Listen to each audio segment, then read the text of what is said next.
The Super Speedway Podcast is a Dream Bigger media production. For news, photos, show notes, and information about advertising on the podcast, visit www.thesuperspeedway.com. 3, 2, 1. Welcome to the Super Speedway.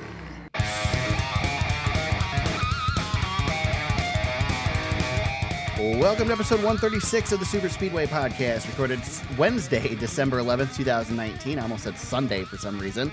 I'm your host, Eric Young, and I'm joined, as always, by my co-host, James Cush. James, it's been a couple weeks. Yep. I don't know if I remember how to do this. Well, I was going to say, it shouldn't affect the equality none.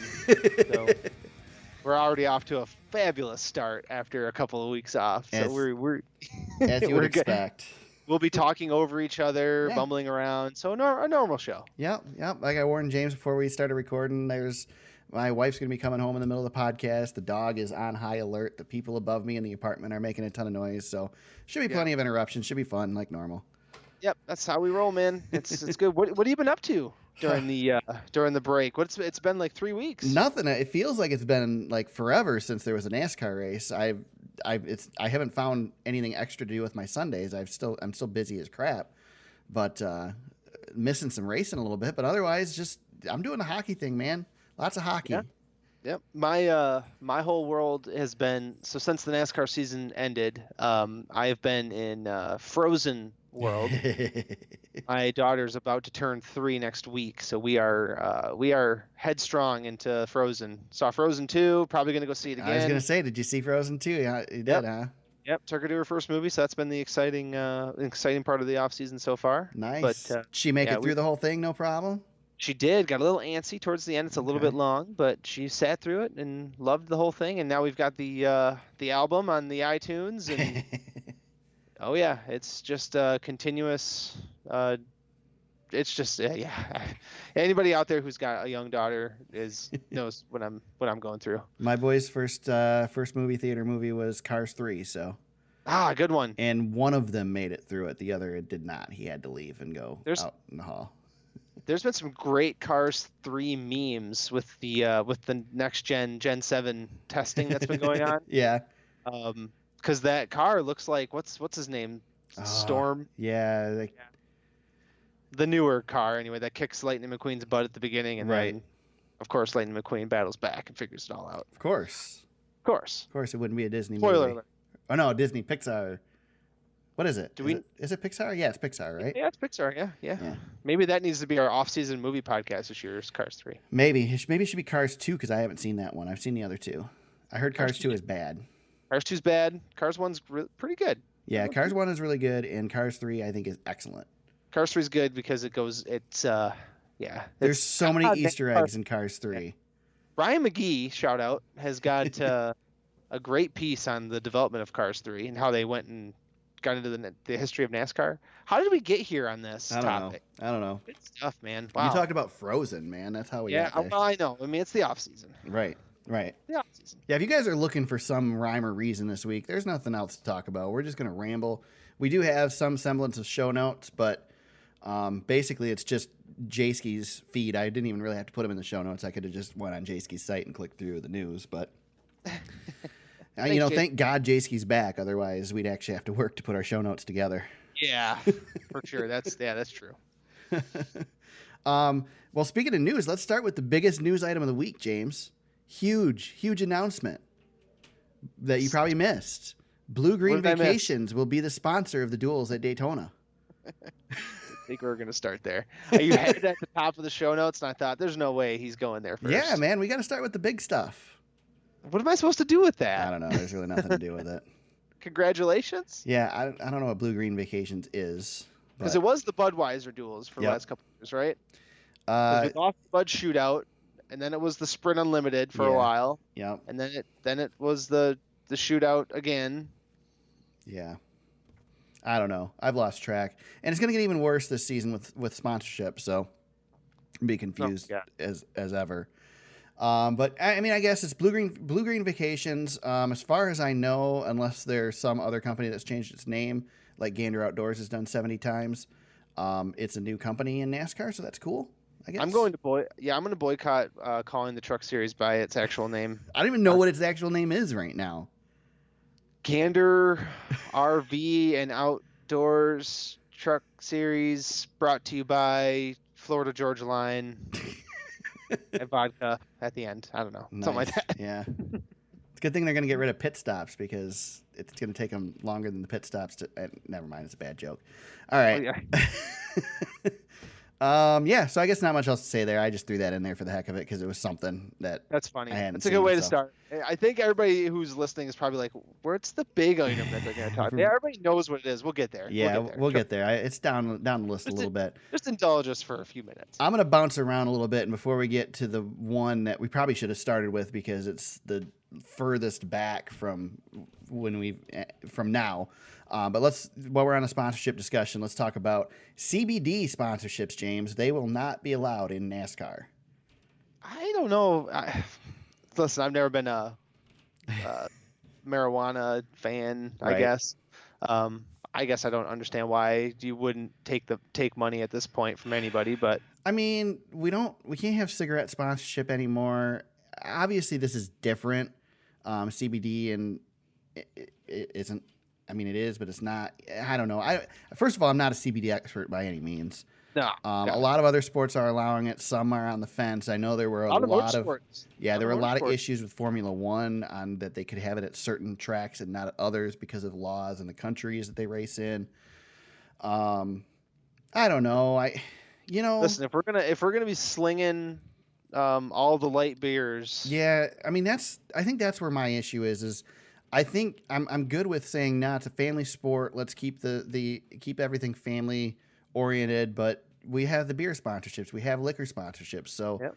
How is this any different? we parade Keelan Harvick around in the passenger side of his dad's Busch beer car. Exactly, So and it's not just limited to our sport. I mean, I'm not saying that's good or bad. It doesn't bother me one bit. I like a cold beer as much as the next guy, but Right. I mean, honestly, to stick a beer sponsor or any sponsor that gets you impaired on a car truth is Yeah. already a bad idea. Truth, yeah. I mean, so I don't know.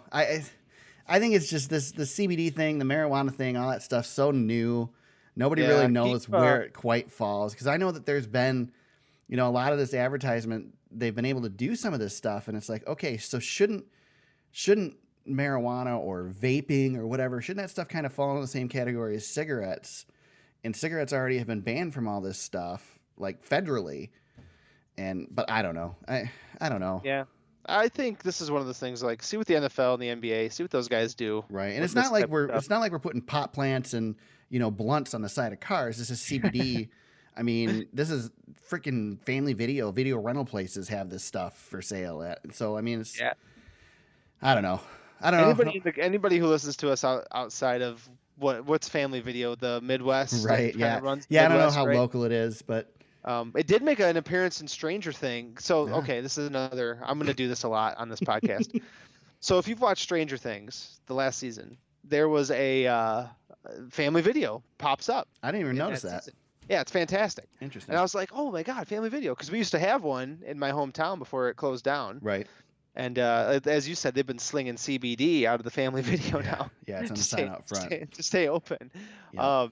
And I was listening to another podcast, and they were talking about how they had this fake video store on Stranger Things. And I'm like, guys, family video is an institution. You have no idea. Yeah. And so if you're wondering, it's basically like a Blockbuster video that somehow survived, probably because they never actually made money. Hey, look, the dog's barking. There it is. And Hey. You called it. We should have taken a timestamp on that and seen. Yeah, I know. How close you could get to actually her barking. It's because everybody came home, and of course, there's noise from that too. So, do we need my dog to bark too? He's sleeping right behind me. Yeah, I mean, that's up to you if you want him to bark. Sounds like a train's going through. I know it sounds like it. Yes, they're all supposed to be being quiet, but not so much. 2 7-year-olds don't know how to be quiet. No, they never do. No. I have a 3-year-old that's going to bed, so yeah. Yeah, we're in the same boat, kind of. So let's bounce back to Homestead for a minute, James. Let's go back because I don't think we discussed this on the podcast, right? No, we talked about it. I sent you guys an article, like an obscure article. You and our good buddy Todd, friend of the pod. I said, I kind of just put a couple of question marks. I was like, well, this is kind of interesting. And then it was only a few hours later, Gluck had the news, and the penalties were coming down. Yep. So Reddit, I saw it on Reddit first, and I saw it in Reddit quite a bit before anything was announced. And it, I stand by that. I think if Reddit wouldn't have been on the case, that this wouldn't have been caught. But anyway, so what we're talking about, of course, I'm sure everybody knows about it. Premium Motorsports, Rick Ware Racing, Inspire Motorsports penalized after Homestead for manipulating the results of the season-ending race at Homestead, Miami. I don't remember exactly how it went down because it's been a couple weeks now, but basically positioning themselves, pulling off the track, allowing a certain driver to be the top non-chartered team to get the extra money, the bonus money, basically. Yep. So big penalties as a result. Let's see. Let me go through these here. The number 15 team, team owner Jay Robinson fined $50,000 and assessed with a loss of 50 Monster Energy NASCAR Cup Series championship points. Competition director Scott Eggleston fined $25,000 and indefinitely suspended from NASCAR. The number 27 team was assessed with a loss of 50 Monster Energy NASCAR Cup Series championship points. 52 team Rick Ware fined $50,000 and assessed with a loss of 50 points. Competition director Kenneth Evans fined $25,000 and indefinitely suspended from NASCAR. And the number 77 team owner TJ, I'm not going to even attempt to pronounce his last name, fined $50,000 and assessed with a loss of 50 points. Competition director Scott Eggleston fined $25,000 and indefinitely suspended from NASCAR. Yeah, so big penalties and not a surprise because NASCAR has set the precedent for this before. Yep. And it's good to see that they're not going to allow this crap. And I'm waiting for the day, James. I'm waiting for the day that, I'm just throwing an example out there because it's the team that popped into my head. I'm waiting for the day that, Kyle Busch is racing for the championship and all he's got to do is get by his teammate to get the championship and his teammate lets him go, This is the world we live in. Because it's one of those things that you're damned if you do, damned if you don't, if you're that team, because if you don't give them the position, then you just cost yourself a championship. If you do give them the position, you run the risk of this. So this is Jordan Bianchi's biggest point. He brought this up during when Kevin Harvick won Texas, I believe. Remember Eric Almirola was having a really good run, and Jordan basically said, "I have no problem with Stuart Haas telling Almirola to pull over. He's not in the championship hunt." And I thought that was kind of like a bold take because normally you'd say, "No, you race." Yeah. But it makes you think, and with these teams too, I think if I'm not mistaken, and it's been, like you said, it's been a while.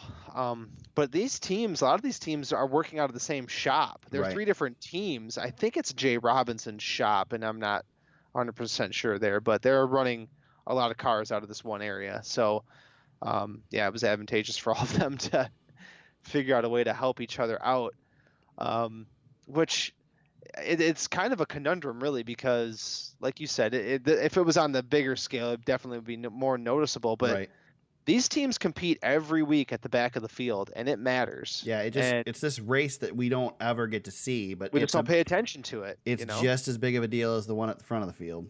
Exactly, it's a big deal for those guys. Yep. And in that 77 team, they've got a pretty good charter, so they're not in a place where they even care so much about.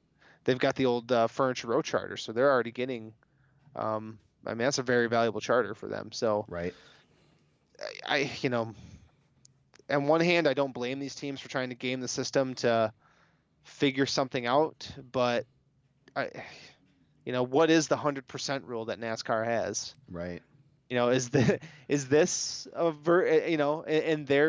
in a manipulated way? Is this racing at 100% to figure out the best way for your organization, or is it just competing on the track, trying to make every position you possibly can? I guess that's I don't know. I guess that's a questionable thing for everybody to kind of think about. I applaud NASCAR for taking a stand on something that nobody really cares about in the grand scheme of things. Good on them. and upholding the precedent that they've set. On the other hand, though, man, it concerns me when they're legislating this stuff, because Bella, dang it, Bella's upset about this topic. She is. She's ticked right off. I mean, where do you draw the line? Like, at what point are you not able to legislate? You know what I mean? It's just like spinning on purpose. It's the same thing. You're making a judgment call at some point, and I don't know. It concerns me a little bit when NASCAR is over-regulating stuff. I still think sometimes it'd be nice just to stand back and let teams do stuff. And yeah. Well, and there's a lot of this kind of stuff going on. It's not. This is kind of a bigger scheme. Yeah. But Bubba Wallace spinning on purpose. Joey Logano spinning on purpose. Like, these are. I don't know. We're noticing it much more now. Right. And it's because of the way the system is. It's. Especially in the playoffs, it's so meaningful. These races are so meaningful. You know, it's not so much in the regular season. It doesn't really matter. But when the playoffs are on the line, yeah, you do everything you can to, you know, save your position, stay on the lead lap. I'm sure there's gamesmanship going on in the pits. Well, it's like where is the line drawn? So, like, I can think back to an example of, I don't remember what year it was, but Dale Earnhardt was racing for the championship. I think it was the year he was racing Mark Martin for the championship, one of the many probably. And I remember they started Neil Bonnet in another Richard Childress car, and basically Neil Bonnet was the backup car for Earnhardt. If something broke on his car, they'd switch cars. Earnhardt would jump into Bonnet's car and still race for the championship. Yeah. You know, and so, I mean, isn't that the same thing? Yeah. Well, Jimmy Johnson, remember at Dover, this is probably 10 or 12 years ago now. Remember Dover only had 40 or 42 pit stalls, and we were racing 43 cars. And Johnson did not qualify well at all. And they worked out a deal with another team to make sure that Jimmy always pitted first. Yep. Jimmy always got the priority first. Like, that's gaming the system in a different way. Yeah, it's tough. This stuff is tough to police. It's the way this one was a little more obvious. There was a certain pattern that they caught. There was radio chatter again. You know, it's a bigger conspiracy type thing that was going on. But the gamesmanship, there's always gamesmanship. There's always cheating in NASCAR. You know, what's the old adage, Eric? The old saying. If you're not cheating, you're not trying hard enough. Yeah, exactly. That's NASCAR's motto, right? Yeah. It's been that way since I was a kid. So that's been auto racing in America. Speaking of that, I stumbled across a video. So I'm going to go off on two different tangents here. First tangent is I stumbled across a video on YouTube. I don't know if it was from this season or if it was a different time or whatever, but it was Ray Evernham hosting a panel of cheaters, basically. A bunch of motorsports team owners or whatever that had essentially cheated and were admitting to it. And one of them was Andy Petrie. And Petrie talked about when he was crew chiefing the 33 car for Harry Gant and how they've manufactured a rear spoiler on the restrictor plate tracks that they could lower the spoiler while the car was out on the track and then hit a button and pop it back up to where it was. And it was just excellent the way that the story went. It was so good. And Evernham also talks about the T-Rex car, which I don't know if people really know what it was about that car. Everybody knows the story that they showed up at the track, Gordon dominated the All-Star race, and then NASCAR checked the car out, it was legal, and essentially said, it won't be legal next week. You know, we're changing the rules, or we're going to write the rules around this car. But there's never been a lot of talk over what that was. And basically, Evernham said what it was is they had learned how to get the car to sit down with shocks, like we're doing now, back then, and made that car sit so it was glued to the track, and that's what dominated that race. And NASCAR changed the rules or added rules to make it so they couldn't do that at the time. Yeah, probably the fastest car in the history of the sport at the time. Yeah. It was just completely dominant. Yeah, so that was really interesting. I don't remember what the other tangent was I was going to go off on, but it was good too. We've got plenty of room for tangents, man. I'll come back to it, I'm sure. We'll sneak it in there somewhere. Don't worry. Sure. So anything else on that? Does that pretty much cover that? Yeah, I didn't want to ignore it. It's really old news at this point, but I didn't want to ignore it. So no, it's good. Yeah, we're leading up to the main to the grand finale on our topics, but that's a big one, and it's still a big one. It's something that I think we do need to keep an eye on this in 2020. Not specifically this situation, but manipulation of racing. There's a trend going on that we got to keep an eye on. Yeah, I agree. Really noteworthy. I'm going to bounce around and keep the big one for the last. Let's talk about NASCAR announced its new sponsorship model for 2020. Yep. Which pretty much is similar to what we were expecting. Maybe not quite what we were expecting, because it doesn't appear as if they're necessarily going to have like, I kind of envision it as, okay, this quarter of the season is going to be the Coca-Cola portion, and this portion of the season will be whatever. But it's not quite like that. They're kind of doing an official sponsor of whatever type of thing.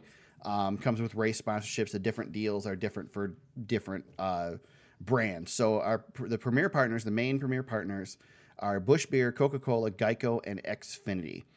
So I'm going to run down these real quick. Busch Beer is going to be official partner in 2000, returned as...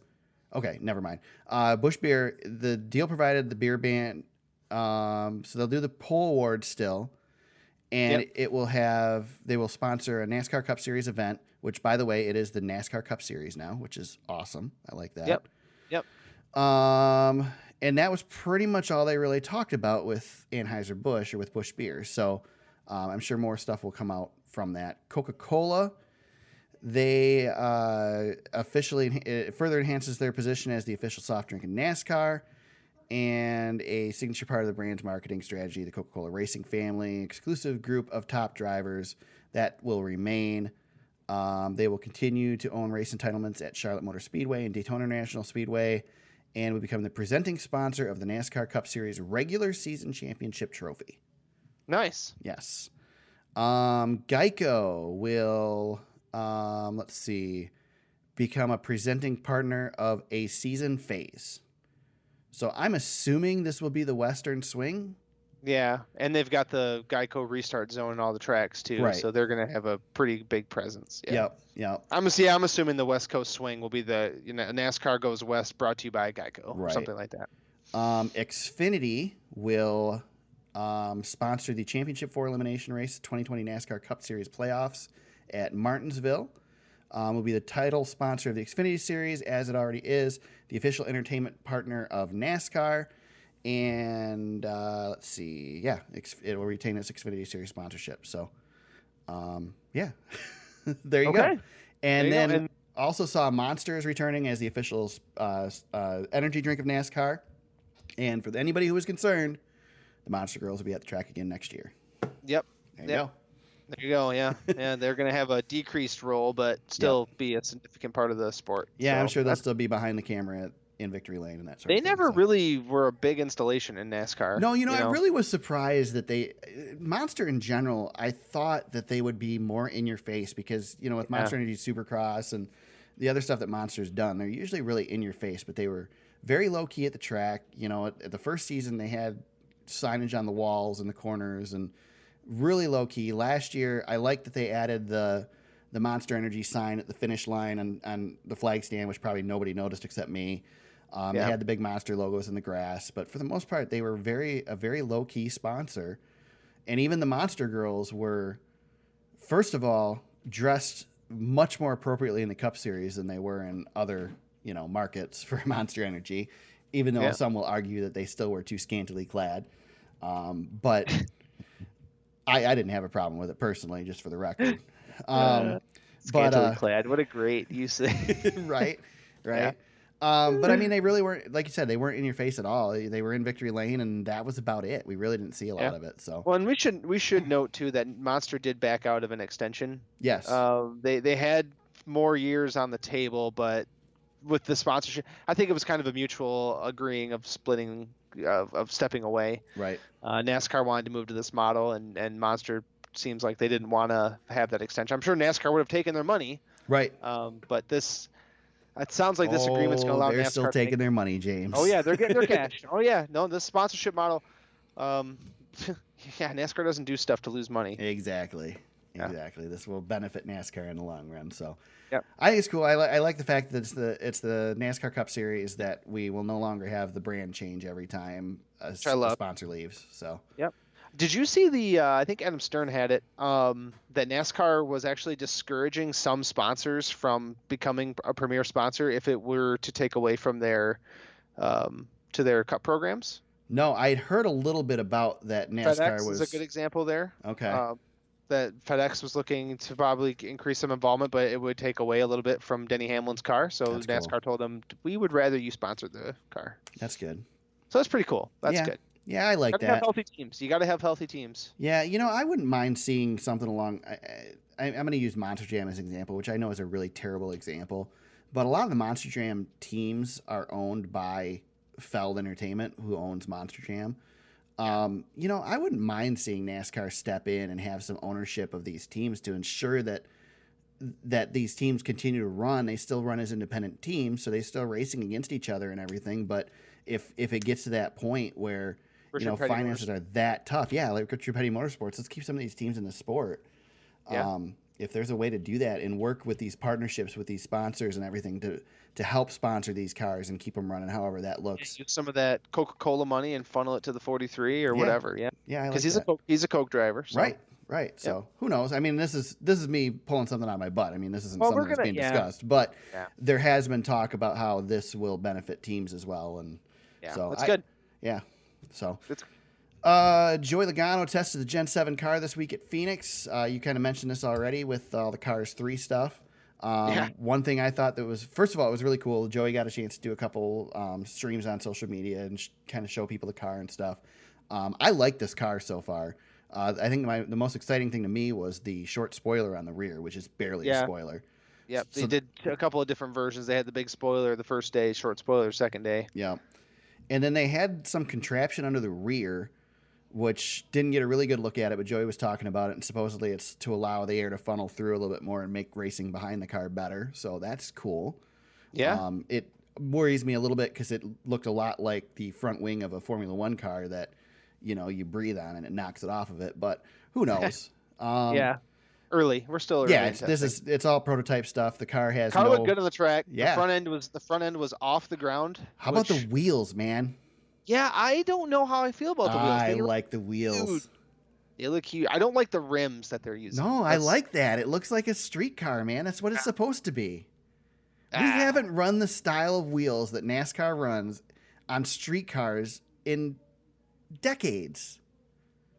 I don't know. Decades. Just change the rims. I want my rims to look like they belong on a race car. They do. They look like race car rims. They just look more like sports car rims than they do. We NASCAR can agree rims. disagree. I like it. I think that it's a sleek looking car. I think it's pretty cool. Keep that front end off the ground and keep that spoiler short. And I think a lot of people are going to be happy. Yep. Can't wait to see what the manufacturers do with it, with their input.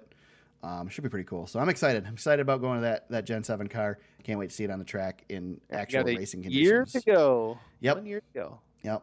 I haven't seen. Are they? I'm assuming they're going to phase it in like they did the car tomorrow. Is that the plan? No, I think they're going right to it. They're going to go straight to it, huh? Yeah, I think so. Yep. I don't think these teams are going to have a pretty big investment, and they're going to be. I think it's a bigger investment though to do half and half. Yeah, I think so. Because you can't stop researching the current car. When they brought the COT in, that was a disaster. Hot mess. Yeah. That season was a hot mess. The video game was fun because you could flip back and forth. I thought that was kind of cool. Yeah. I was young and dumb back then too. I'm still dumb, just not as young anymore. I teased the pit stop thing. NASCAR apparently considering getting rid of live pit stops in either the Xfinity or Truck Series series. What do you think of this, James? Do you think we'd miss pit stops in those series? I could see fans getting their panties in a wad on this one. I would like to see the Truck Series go back to the old halfway point break. Intermissions? Yeah, I mean, the thing is I guess maybe not. Maybe allow them to pit during... First of all, here's the thing. Let me say this. You guys that want to see these series on smaller tracks, these short tracks, you want to see them get off of the big NASCAR, Cup Series tracks and go back to your hometown tracks. This is a way to do that because you don't need a good pit road, i.e. Eldora, to do this if you don't have live pit stops because you can bring them in, have half the field pit, and you don't worry about positions. You don't have to have proper pit stalls and all that stuff. So this is a way to get you back there where you want to be. I think the pit stops need to stay in the Xfinity series. I think that series should be a mini Cup series essentially. But the Truck Series, I would have absolutely no problem seeing it go away. I know people are going to cry. We're going to here's more jobs we're eliminating NASCAR. It's but not. It's not. These are all Cup teams pitting these teams. Yeah, there's development guys out there, but it's the percentages aren't what you think they are. It's not 100% of people losing their jobs. It's more like 30%. It's just like if you were to get rid of Truck Series spotters. Obviously, you wouldn't do that because it'd be dangerous. But you're probably getting rid of 3 guys that aren't Cup team spotters already. Yeah, Yeah. A lot of these Cup teams, though, they do disperse their like feeder system throughout the Xfinity and trucks. Like, I'm just guessing that Stuart Haas probably has guys in the Truck Series, even though they don't own a truck. They've got pit crew guys out there. Right. And when Kyle Busch runs a Xfinity Series race or a trucks race, who do you think's pitting his stuff? Right. It's his Cup guys. They're just getting extra practice. So. Yep. Like I said, I'd be good to getting rid of it in the Truck Series. I don't want to see him go away in the Xfinity Series, though. Yeah, I don't know how I feel about it. I think, I'm on board with keeping it. I think it adds to the team aspect of the sport. Yeah, a little bit. I certainly wouldn't be disappointed if they don't get rid of them. Right. But I like the old style of the Truck Series. I love the whole halfway break and all that stuff. I thought that was great. So. Yeah, well, maybe on short tracks or something. Maybe that's something that you consider or partial, or there's certain races you don't have to do a whole season's worth of it. I don't know. Makes it kind of messy that way though too. So. Right. Yeah. All right, let's talk about the big news, James. Yeah. So one of the greatest crew chiefs in NASCAR history. Ooh, we've said it. Is no longer a crew chief in NASCAR. Don't even put the potentially on it, man. Say it. Yeah, I'm telling you. Cole Pearn steps down as crew chief of Martin Truex Jr.'s team, and he's leaving NASCAR. Incredible. Yep, leaving JGR, leaving NASCAR. Big surprise. I don't think anybody saw it coming. Sounds like Martin Truex Jr. didn't see it coming. He was told the night before the announcement, supposedly. And, I think, well, where do we go from this? Good on Cole for being able to step away. If that's what he wants to do, that's great. It's always good to be able to step out toward the top, and he's definitely toward the top. Didn't win a championship this year, but was in the running for it. And as we've said, one of the best crew chiefs in the history of the sport. A game changer. Yep. Yeah. So I guess my first question is, what does this mean for Martin Truex Jr.? Is it? Okay, my first thought about Martin Truex Jr. Outside of Cole Pearn, my thought was, well, does Martin Truex Jr. win another race? Yeah, I think he does. I think he'll win another race. Yes, he'll win a race, but I don't think it's a stretch to say that it's not going to be as easy for him. Because I don't think he's a championship contender anymore. I don't disagree with you. Maybe we're not giving Martin Truex Jr. enough credit. But Martin Truex Jr. doesn't have a history, of success without Cole Pearn. Yeah, to be fair, Cole Pearn doesn't have any success without Martin Truex Jr. But that's true. That's the only driver he's ever had. It's the Michael Jordan, Scottie Pippen debate. Right. Both are great. They never won without the other. Who was Martin Truex Jr.'s crew chief at Michael Waltrip Racing? Well, let me look at that actually. Because he's got a couple wins there, doesn't he? He has two. He had 2 wins at Michael Waltrip, and he had 1 win at DEI. I can get that for you. And he was good at Michael Waltrip Racing. He wasn't bad. He made a couple of runs at Michael Waltrip. He wasn't great, but neither was Michael Waltrip Racing. They were close. They were on the cusp. Yeah, of becoming a great team. I'm gonna get this for you in just a second here. I'm trying to anyway. It seems hard to say somebody who's won as many races as he has the last 3 years that something as simple as losing his crew chief is going to relegate him to nothingness. He had some good crew chiefs. Pat Tryson, Chad Johnston, who's gone on to have a little bit of success. Let me go back a little bit further too. 2008, Kevin Bono Mannion. Remember he had him for a while. Yep. He didn't ever really had consistent crew chiefs though throughout those DEI years. He had Pat Tryson probably the longest, probably the most well-known crew chief he had. Let me look at 2013 really quick. Yeah, he had Chad Johnston for quite a bit too. So, things changed when he got to Cole Pearn. I'll tell you what. I know your opinion on this, James. I feel like I do. I feel like that we've talked about it. That the majority of his success is Cole Pearn. I think is kind of my favorite take on Joe Gibbs Racing getting the Furniture Row guys was, you got Martin Truex Jr. Even better, you get Cole Pearn in your house, like in-house. You get Cole Pearn in-house. Yep. And it's kind of a bummer that they only had him for 1 year. Yeah. Probably the best crew chief in the business over the last 5 years, and now he's out the door. Yeah, I would say, I mean, he's devastating. He's been the guy since Chad Knaus wasn't the guy anymore. Yeah, and to be fair to Adam Stevens, he's been really good too. He's won more races. Yeah. Yeah, but I'm sorry, I don't view Adam Stevens as the reason that Kyle Busch is successful. I don't either. But I'm not saying that Adam Stevens is no part of it. He's certainly a major part of it. But I think Kyle is, if you were looking at percentages, I'd say 75-25 Kyle Busch to Adam Stevens, and probably the other way around for Let me argue this with you, though, too. Kyle Busch without Adam Stevens, no championships. True. Adam Stevens comes on board the very first year they run together, championship. True. They've got another one in the bank, 27 wins. Yeah. So, and Kyle Busch. Yeah, maybe Adam Stevens doesn't get enough credit because he's not on camera as much. True. Yeah, I mean he's Cole Pearn was definitely a character in the sport. You know, didn't wear the fire suit. Mm-hmm. You know, he's kind of one of those kind of a nomad in that sense. Yeah. Man, I'm shocked. So Kyle Busch has 56 career wins, so 27 with Adam Stevens. Definitely the most dominant portion of his career has been with Adam Stevens. So what's the bigger story, James? Is it Cole Pearn leaving Martin Truex Jr., or is it Carl Edwards stepping away when he stepped away? Well, Carl Edwards was a big star. Yeah, but Cole Pearn. Oh, they're both. It's funny. The parallels are kind of funny. It's both the 19 car, and they're both coming off Final Four championship berths where they were legitimate chances to win the title, and huge mistakes wiped them both out. Yeah, do you think that's what it was, man? The tires went on the wrong side, and we're just done. Forget it. I'm over this crap. He never wanted to come back to North Carolina, if I'm not mistaken. Yeah, I think you're right. He loved being out there in Denver. I think he had a hard time coming to Joe Gibbs in the first place. Mm-hmm.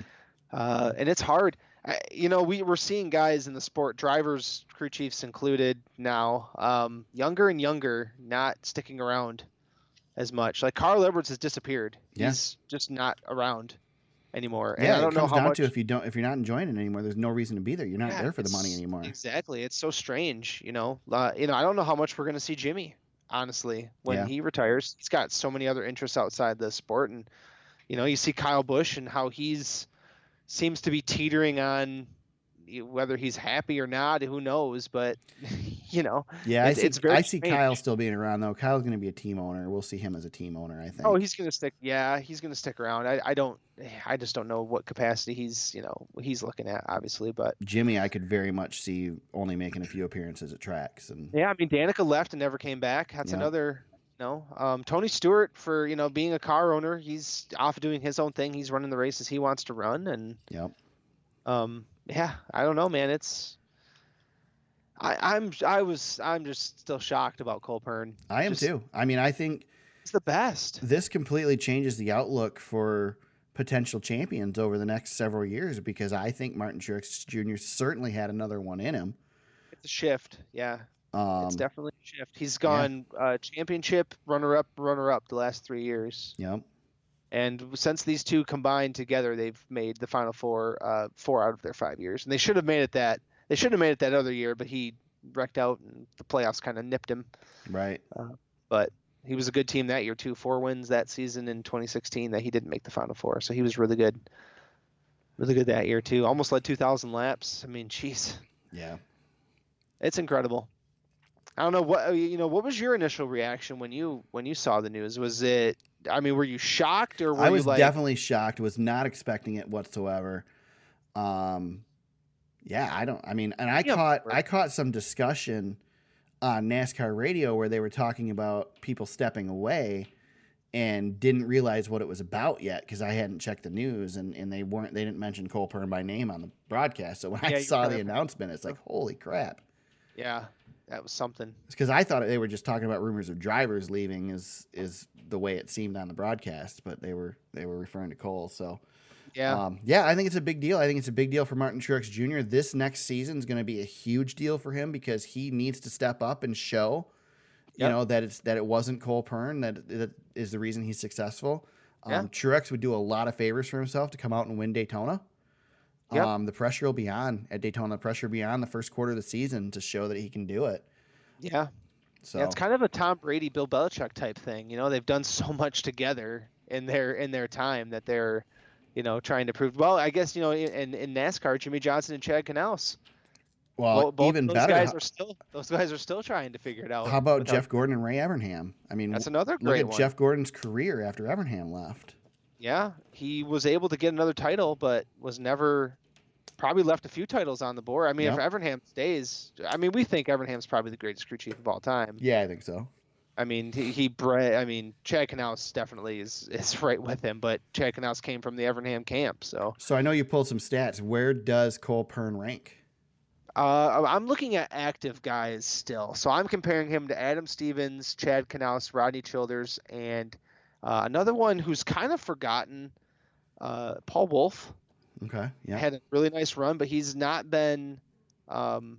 He's they've quieted down over the last few years. But so Rodney Childers, just to give you an example, since he's been with Kevin Harvick, he has won.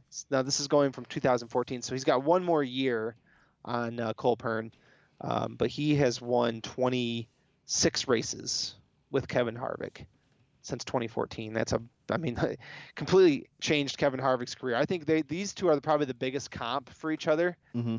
That Kevin Harvick had a great career before Rodney Childers, but you get this crew chief and this driver, and you have this perfect blend of team, driver, crew chief. Everything comes together, and the whole thing changes. Kevin Harvick goes from a fringe Hall of Fame guy with a Daytona 500 in his back pocket to perennial championship contender. Right. Has never finished worse than 8th in the points since they've come together.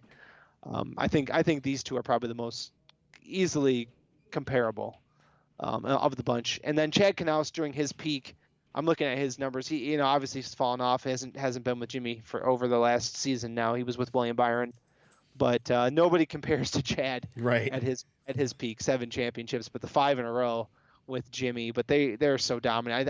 Chad's in a league above his own, and we've already talked about Adam Stevens, right? And Kyle Busch, and another. I think those are kind of the cream of the crop, and then Paul Wolf's kind of right there in that next level until him and Brad can figure out how to get another title under their belt or compete for one here. But Paul Wolf, when him and Brad got together, I thought they were dynamite for a couple of seasons there, but it's definitely quieted down for those guys. So. I think Pearn was the best in the business at his time of leaving, and now I think that kind of maybe falls back to Rodney Childers. I think he's probably the best in the garage area again. Now, with what I guess kind of what we're looking at, but also he's got a driver who's aging into his 40s too, so it's going to be a little bit harder. It can be a little bit harder for Rodney to continue some of the statistical stuff for that 4 team that they've had. Is Cole Pearn a Hall of Famer? Oh yeah. That's what I would think so. I mean, he's again, he's got the title. Yeah, I don't care how many years he competed or not. He got a championship, and he changed some stuff. Yeah. Man, teams are doing things based on the way he ran his team. Right. Specifically that 78 team. He kind of changed the game. Well, he took a team from nothingness to making it a championship team, and then, arguably made Joe Gibbs Racing better too. Yeah. He came on board at Joe Gibbs Racing, and they put 3 cars in the Final 4. He's a piece of the pie there. Well, and Joe Gibbs Racing was getting information from him before he came in too. So yeah, but then you bring him under the roof, and you've got him right in house. Yep, exactly. Yeah. So man, how much money do you think they offered to get him to stay? Probably a lot. And he has good reasons for not staying. And we don't know all of the reasons. He says he wants to spend more time with his family, and that's fairly broad. That who knows exactly what that means. Right. But that's his business, and I hope he finds what he's looking for. I think we're all. whether you're a competitive person or not, we're all striving to find that balance in life of what we love to do. And if Eric, you and I understand, Yeah. we're busy guys and we have families, so we try to figure out how to balance it all together. But being with your family is very important, and if that's what he wants to do, God bless him. I mean, figure it out. Yeah. I mean, look, I don't feel bad for anybody who works in NASCAR. I don't feel bad for these guys for living their dream. I don't feel bad for them because, we got to run so many weeks out of the season. Yeah. But on the same note, I can't blame anybody for getting out of it because of it. Yeah. It's a choice they get to make. And if that's not what they want to do, then they shouldn't be there. And that's great it's great that they can earn enough of a career to be able to make that decision and step away. I'm sure Cole's going to do just fine. Probably doesn't need to work, Yeah. And that's awesome that he can do that. But like I said, don't feel sorry for them while they're there, but certainly understand when they leave because of how grueling it is. It's a grueling schedule. It's tough. There's a lot of travel. There is very little time, especially in a crew chief role. I would argue the crew chief role is probably more grueling than a driver. It's probably the hardest job. Yeah, I mean, these guys are working all week long. The drivers are doing autograph signings and getting time off. These guys aren't getting time off as a crew chief. No, you're always thinking about how to make that car faster. Yeah, and I'm not saying that being a driver is easy. It's not, but I think this is tougher, and they don't get the recognition that the drivers do. No, and that's what the Chad Knaus thing. The fact that he's been doing it as long as he has is it's just he has 20 years of crew chiefing. That's crazy, guys, and it's just, I mean, I don't know how he's done it as long as he has, and he's got William Byron on the cusp, I think. Really good season next year. So yeah, if he figures out a way, if Chad figures out a way to win another title at this stage of his life, I mean, just give him the title belt. He's the he's the best ever because it's incredible. Yeah, I agree. Yeah, I think that pretty much covers that, right? I don't think there's anything else to talk about there. Yeah, it's a shocker. I don't know if we'll see. I don't know if we'll see another guy quite like Cole Pearn come through the crew chief ranks anytime soon. We will. A special. It'll happen. There's always somebody else to fill that role.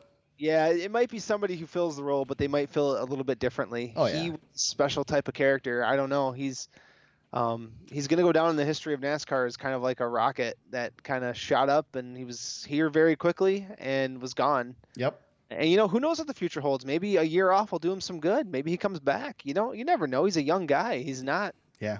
Not like he was born in 1982, man. He's only 5 years older than me, so he's not that old. Right. I feel old. I'm not that old. I feel older than I am. Yeah. Should be me. My one thing I didn't put in the show notes, but I think my favorite off-season story so far has been the William Byron, since you mentioned him, and Ryan Blaney. Oh yeah, relationship. For those you don't know, that William Byron's dating Ryan Blaney's sister, and it has been pretty entertaining. It's entertaining. Blaney's becoming that guy that's in the back of all the photos, and Blaney with that ridiculous mustache of his. It makes for really good. It's just good optics. Blaney's definitely in the wrong decade, that's for sure. Yeah, he's something else, man. he'd have done well hanging with the Tim Richmonds and all that stuff back in the day. Hell, Dale Jr. in his prime. Yeah. He's one of those type of dudes. Blaney should have been racing in the late 80s. We can get that guy to win a few more races. He's really got that. He's got a great personality. He's got the star power if he could get the success. Yeah, I saw him with Cassidy. He was hanging out with Cassidy Pope at the banquet and stuff, and we didn't even talk about the banquet. I didn't watch the banquet, so yeah, I saw enough of it. The burnout contest was kind of cool. Yeah, I saw that they had they had lights underneath the cars and stuff, and that was pretty neat. Joey Logano almost fenced it. William Byron almost fenced it too. I heard that Nashville was very accommodating, and everybody was super happy with being in Nashville. I got a little upset about the tire marks on the main stretch. I heard. I did see that. I did read that piece. Interesting. The city had was it a Nick Bromberg story? No, it wasn't. It wasn't. It was actually, I think, the Tennessean or something. Yeah. But they said the city actually had to come out with an announcement saying, we have rubber on this road every single day. It just looks a little different. We will wash it off. It's not that big of a deal. That's funny. So that's good. That's what roads are for, people. At least they weren't doing burnouts on the yard of bricks Indy. So. Oh my God. Yeah. Or smashed the car in Nashville. That was the Nick Bromberg story that made me chuckle a little bit. What was it? Joe Gibbs said Kyle Busch knows how to collect trophies in Nashville, and then Nick Bromberg. I'm laughing even thinking about it. And then Nick Bromberg retweeted, "Oh, you mean the trophy that he smashed moments after this photo was taken and immediately got harassed for it?" That was good. I'm still so irritated over that because the reasoning behind smashing the trophy was 11 years. noble. I know. I mean, I get it. I understand. It's a Sam Bass piece. It's a freaking expensive guitar. It looks really bad, but he wanted to give his team a piece of the trophy. I think he thought of that after the fact. I don't think so. I think that was legit. Are we still talking about that 11 years later? Dang, the biggest right? controversy in NASCAR. Kyle Busch finds a way. Yep. That's what he's here for. James, got any shout outs this week? My buddy texted me a little bit ago. He is at the Indiana Pacers game tonight. Okay. Against the Boston Celtics. And he said, and I quote, let me just read the text really quick. He was texting me about the Indianapolis 500, blah, blah, blah. He knows a guy. And then he says, your boy, Roger Penske, is in the house. Huh. Nice. So I thought, hey, say hi to Raj for us. So I thought that was kind of a cool shout out. He's hanging out with Roger Penske. Cool. Kind. He's in the same building. Yeah. Penske going to buy a basketball team too? I mean, he owns everything else. Right. I mean, why not? Yeah. I don't have any shout outs this week. I guess nothing. It's been an off season. It's been an off season. On that note, we are in the middle of the off season. We have Christmas coming up in a couple weeks, and we're going to probably not do a podcast until after Christmas. At this point, if something breaks news-wise, we'll certainly pop on and do a quick podcast. But for right now, we're going to enjoy the holidays, get through that. Once we get past probably right after New Year's, we'll get together, do another one, and kind of get some of our off-season discussions out of the way and start preparing for February because it'll be here before you know it. I tell you what is not going to happen during this off season. I will not be fooled by any testing videos. It got me last off season. Yeah. I have my guard up now. Yeah, we'll see. It was a fun pod. That was one of my favorite podcasts. It was fun. It was cool. It was fun to. We were all excited. Like yeah, it's good stuff. Good stuff. God. I blame Jeff Gluck. Yeah, it's all his fault. That's a good reason a good thing to do. Just blame Jeff. James, where can they find you on social media if they want to talk to you over the holidays? At James Cush on Twitter. You can find me at TSuperspeedway on Twitter. I will advise you that if you want to talk to me, send me a message so I get a notification, and it might be 3 or 4 days before I check it because I've kind of been avoiding the NASCAR Twitterverse for the past couple of weeks and enjoying the fact that I'm avoiding it. So, hey, we got to take a break, man. We all have to take a break. Yeah, exactly. But hit me up at TSuperspeedway. We're also on Facebook at facebook.com/TheSuperspeedway. If you want more of the podcast, you can visit our website at thesuperspeedway.com. You can find the podcast on there, show notes, links to all the articles we discussed today, although you can just go to jski.com and get the same thing. You can find the podcast on Apple Podcasts, Google Play, and SoundCloud. If you like what you're hearing, you want to become a part of the show, become a patron at patreon.com/thesuperspeedway. A couple housekeeping things. I am going to hopefully be switching the podcast over to a different provider over the off season because I didn't want to do it in the middle of the season and screw everything up. So if for some reason all your stuff gets screwed up, the episodes and whatever, I apologize in advance. Hopefully we can make it a seamless transition. At this point, I don't have anything in the works, so it's going to be a bit yet before it happens. But when it does, if things go crazy, I apologize. But it's better to do it now in the off season than do it in the middle of the season. So don't worry, stuff will still be there. We'll still have some way to access the old episodes if we lose them. And we'll still be around. We're not going anywhere. We'll be back for next season. And like I said, we'll be back for some off-season stuff as well after the holidays and go from there. So anything else, James? Did I miss anything? No, I think we're good, man. There you go. I think, it was as a mess as it usually is. Right. So if you guys are missing us at all, we've got like tons of old episodes on Apple Podcasts, so go check them out. Listen to those. Some good interviews over the past couple seasons with different people. Those are the ones I suggest. Got to talk with the Orange Cone, the guy who has Barron Speedway. Kevin Mendering, we had a podcast with him. Some good stuff. So go check those out if you haven't listened to them before, if you're new or whatever. And we'll be back in a couple of weeks to do some off-season stuff and prepare ourselves for the upcoming 2020 season. Until then, everybody, let's go racing.